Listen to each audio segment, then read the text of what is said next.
Hello, everybody, and happy Tuesday, August 30th, and welcome to episode number 35. I had to look at my show notes there, but it is an important day in Pittsburgh Steelers football because the team has now reached their 53-man roster, or at least the initial 53-man roster.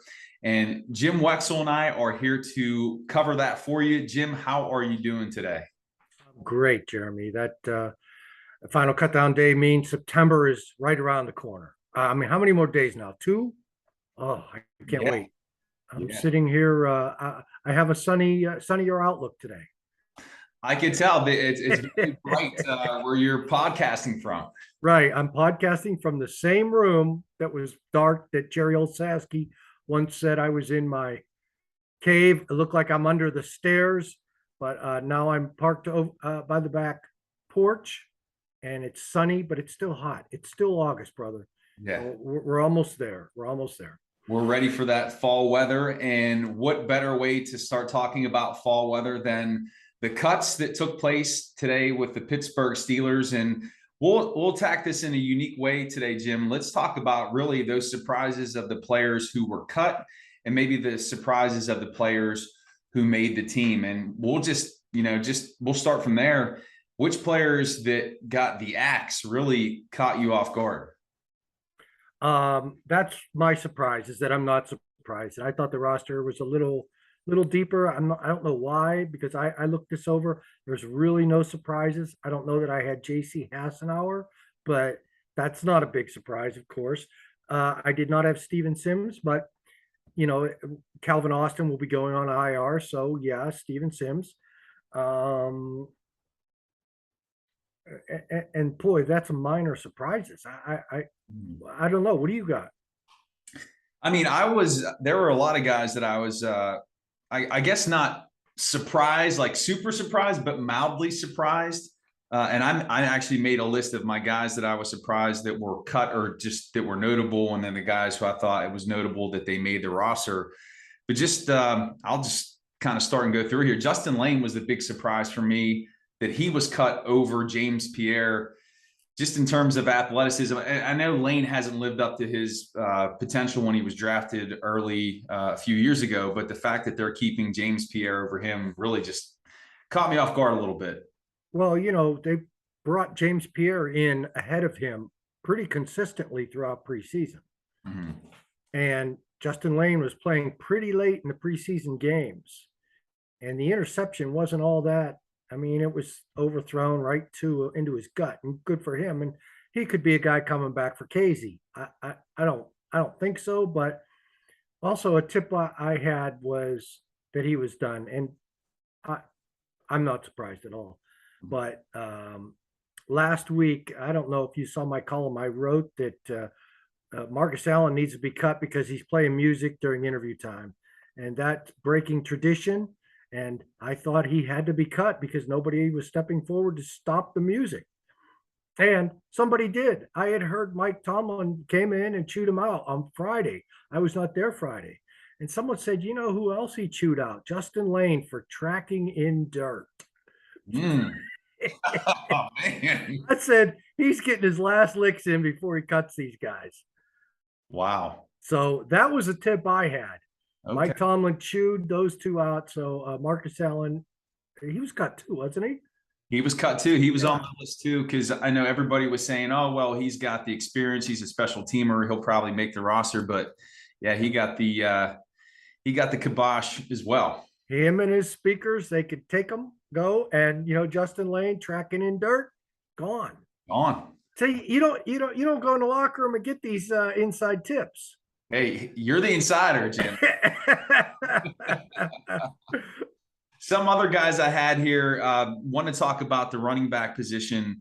Jaylen Warren, a guy that you and I have both talked about. He makes the squad, so that's a great story for him, undrafted out of Oklahoma State. Okay. Anthony McFarland doesn't make it, but Benny Snell football sticks around. Yeah. Okay. I just want to talk about Jaylen. We had locker room today at 2 to 2:30, and I wanted to do a story. I wanted to talk to the guys who weren't cut and kind of congratulate them and ask them what it feels like, and go back to Jalen Warren, some of the things he told me in the spring, like he had gained 3,000 yards in one high school season and didn't get a college scholarship. And I kind of wanted to touch back. Is this justice? And what was it like not getting that scholarship? And did it motivate you? And he's like, he looks up at the clock. He goes, dude, I still got an hour and a half. I didn't make no team. I feel funny talking about this. I said, well, if you get cut, I won't use it. He's like, yeah, yeah, okay.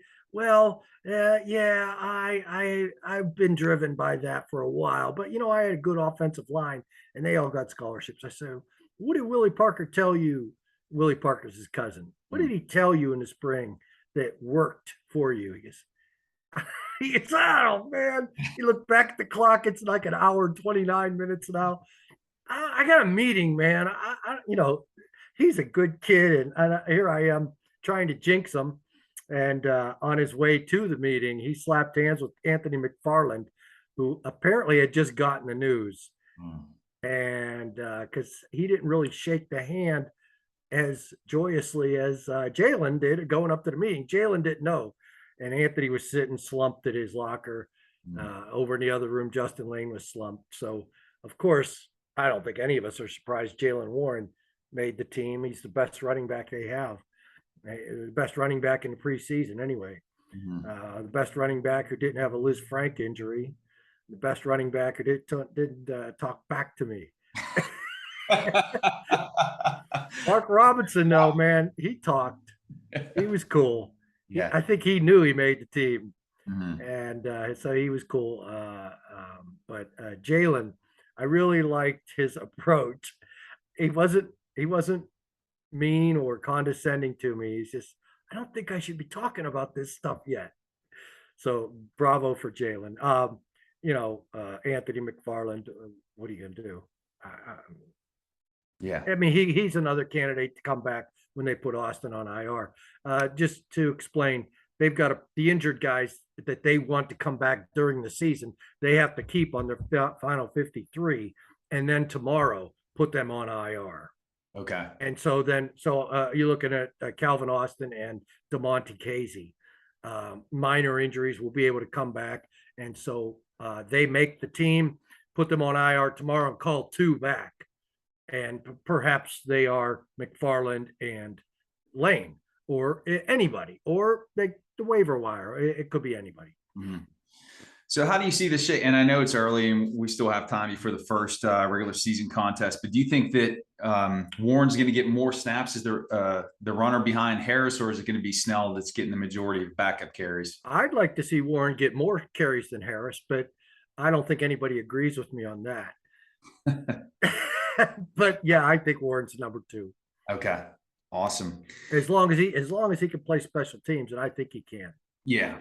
Yep. Shifting gears a little bit, defensive side of the football, I guess kind of another one of these mild surprises. Again, nothing that's crazy out of this world, but Buddy Johnson, second year inside backer, he gets cut for Mark Robinson, who does make the roster. Any take on Buddy Johnson not sticking? He didn't make any plays. Yeah, he did struggle in pass coverage and against the run. Henry Mondo, another guy. Now there's a guy that made plays. Yeah, but he did have trouble anchoring against the run. I wonder if does he have practice squad eligibility left? Is there a chance he could return in that capacity? They keep changing the rules on that. I think just about everybody's eligible for the practice squad. Seriously. And so that's a guy with a good attitude, and possibly, sure. They have 7 defensive linemen, so they're well stocked on a regular roster. So that was tough for him to make. He was definitely on the wrong side of the bubble there. Yeah. And just sticking with the defensive line, Montravius Adams, whom I thought there was a chance that he wouldn't make it, being that his availability was not great during training camp, but he does stick with the roster. You should have seen him practice today. Those guys, Marcus Allen was practicing. All the guys with availability issues, man, they were available today, and they busted their butts. Wow. Adams, Adams has some good things going for him. He's a playmaking nose. Yeah, they have no No reason to give up on a guy like that. Mhm. Yeah, much more interesting than Mondo and the Davis boys. Yeah, Right. I think they made the right move there. Right. And then in terms of wide receiver, you hit on this a little bit with you mentioned Steven Sims at the outset of the podcast. Sims makes the roster, as does Miles Boykin. Do you think they both stick, or is this just? I looked on the Steelers website. They said the initial 53-man roster is done. Do you see any movement here, or do you think this is long term with these two being on the roster? Well, they just traded for a sack of potatoes with Minnesota, so somebody else is going to get cut as soon as if he clears his physical tomorrow. So that's part of the initial roster. Steven Sims made some plays, and why not? He's an NFL dude with a resume, and his only issue had been fumbling, and he hasn't fumbled. And he does what Austin does. So, he'll get more games to prove that he belongs, and then he's got to force his way on. It's not like, oh well, he'll get cut when Austin comes back. He's got a chance now. Somebody else can get cut. Yeah. Boykin is a gunner, and he made a couple big combat catches. And Boykin was a better gunner than Justin Lane. They started using him over Justin Lane, and that's when I thought Justin had lost his job, when they were using Pierre and Boykin as gunners. Mm-hmm. And speaking of that bag of potatoes that you mentioned, shifting gears from the cuts and the players that made the roster, there were two trades that occurred today. That sack of russets that you speak of, offensive lineman Jesse Davis, he has 72 starts under his belt, was initially drafted by Miami, versatile players, played up and down the offensive line. And then outside linebacker Malik Reed from Denver, played 3 seasons there, 15 sacks. Any thoughts on these two gentlemen who are joining the team? Well, you never know how chewed up a guy like Malik Reed is and why Denver would let him go, but he's got a great resume. Mm-hmm. He had a ton of sacks the last 2 years, and they traded they swapped the 6th and a 7th for him. Good deal. Good deal. He has a great resume. Again, how chewed up he is, I don't know. That's why trades rarely happen in the NFL. But that's a guy. Yeah. Now, Jesse Davis, I don't know who he is, and I apologize, but looking through the Twitter scroll, one Steeler fan asked, "Who is this guy? How good is he?" And so I'll just read you what I retweeted. One of the fans, Tyler Musgrove, noted expert aficionado of football. I'm sure you've heard of Tyler Musgrove. I hate to use random guys, but this is a random guy. As a Dolphins fan, I can say he is the worst professional athlete I have ever watched in my entire lifetime. When we got rid of him, it might have been the best day of my life. Oh, my Lord. This is the guy that got 2 of his ribs broken, apparently. Wow. Yeah, like a number 20 shoved him, and he went flying back, and then the guy took aim at Tua, and somebody responded that he's a better guard than tackle. You have to use him at guard. And someone showed some college tape, a gif of a college tape where he got knocked on his butt. Hey, man, I don't know. And then I was wondering, well, what'd they give up for this guy, And it's a conditional 7th round pick 3 years from now. Hmm. I've never seen anything that low traded. They traded a bag of balls for him. They traded a bag of balls for this guy. A bag of balls for a bag of potatoes. Did you say he played at Idaho? Did he? I thought that's what you just said. He played at Idaho. No, I don't know. We could only be as lucky as writers to do that. Have that. 2025 conditional 7th round pick to the Vikings. So, hey, man, he may surprise. Okay. Yeah, because I mean, you just wonder what the value of a trade like that is. But I guess if it's further down the road, it's 7th round and it's conditional, there's probably he's got to start so many games or get so much playing time. So or make the team. It could be anything. So do you think they're done with the trades? Is that it, or are we going to see more movement? Trades. But that's what's available in the offensive line. That's always made me laugh when people say, well, they just got to pick up some tackles. Mm-hmm. It just doesn't happen. Yeah. I might get lucky with an interior lineman, but it doesn't happen. So I asked Kevin Dotson today. I said, your boy Duke Manyweather, he tweeted that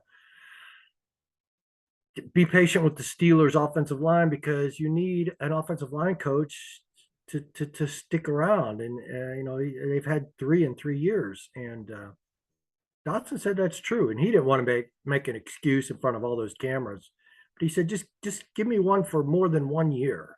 Yeah. And so I don't think their talent is that bad. They had Kendrick Green working a little at center today, so they're working on him as the backup interior guy. He and Hassenauer, both. Hassenauer is working at guard. So there's a little duel there. Who's going to dress on game day to be the interior backup? So it looks like Dyson has won the left guard job, which I think is good. I like Dyson. He's a bigger man. So yeah, they're not. I'd be stunned if they made a trade for a legitimate starting lineman. It just doesn't happen. You just don't know how beat up these guys are. Right. And I just want to go on record too, because I will own my misprediction. I had said that I fully believed that the team would move Mason Rudolph, and I know there's time yet, but if it would have been done, I would have thought it would have been done by 4 p.m. So I will own my error in projecting that he would be shifted. As of now, he's on the 53-man roster, and that looks like that's going to stick.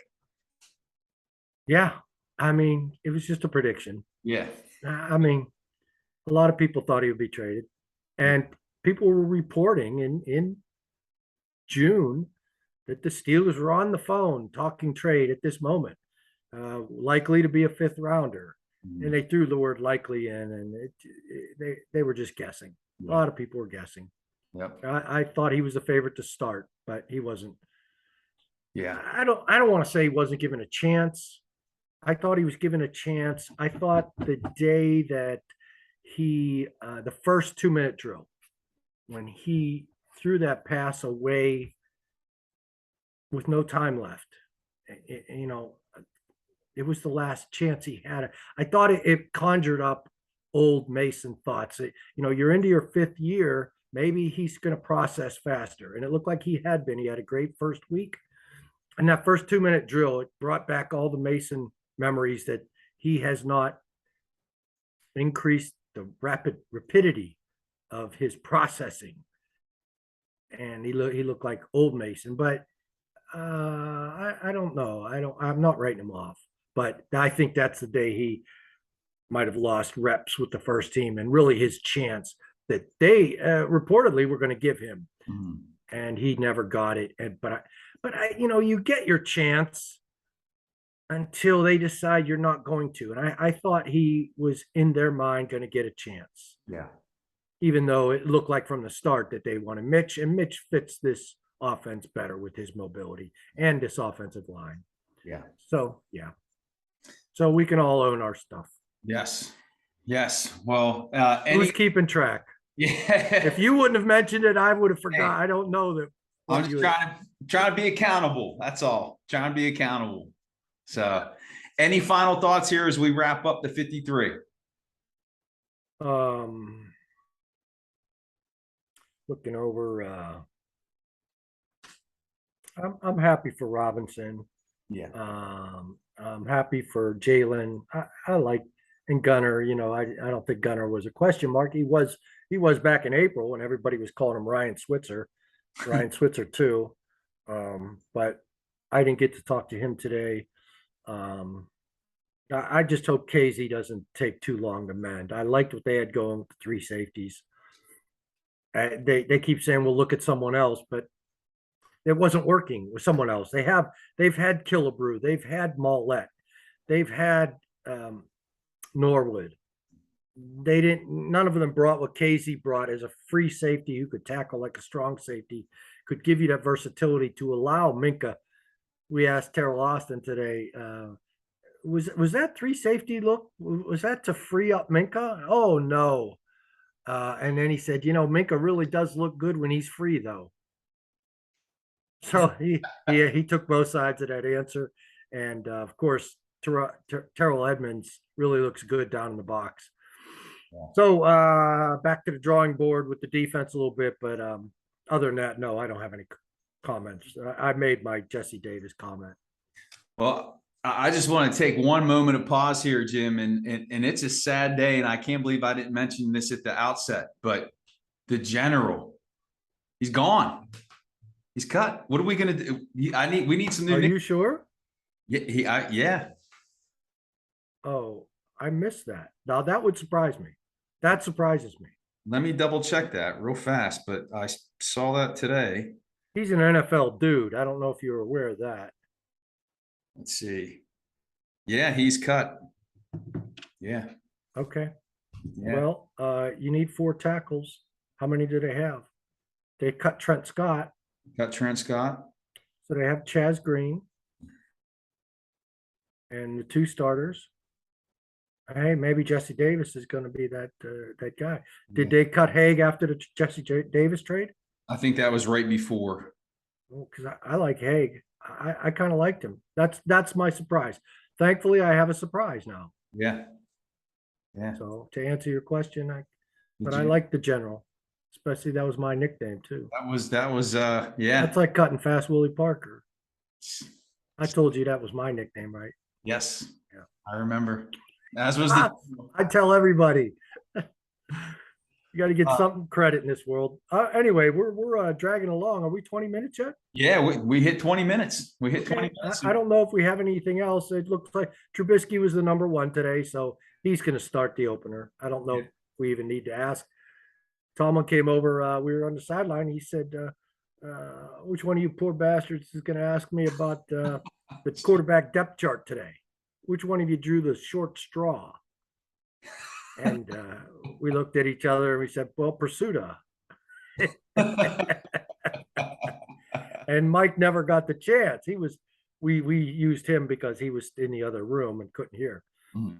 And Mike said, okay, well, you tell him I'm ready for him. I think Tomlin had a good line ready, but he never got the chance. Brooke asked about who's the number 1 quarterback, and Tomlin said, we're still working on it. He said something said, of course we know what we want to do, but we're still working. Yeah. And that's all you need to know. And then so you put that together with who worked today, and Trubisky confirmed to me that he took number 1 reps. It was such an odd question. He was in front of a battery of microphones and asking him about, I don't know, what this and that. I don't know. And I just walked in. I get, you take number 1 reps today? He goes, yeah.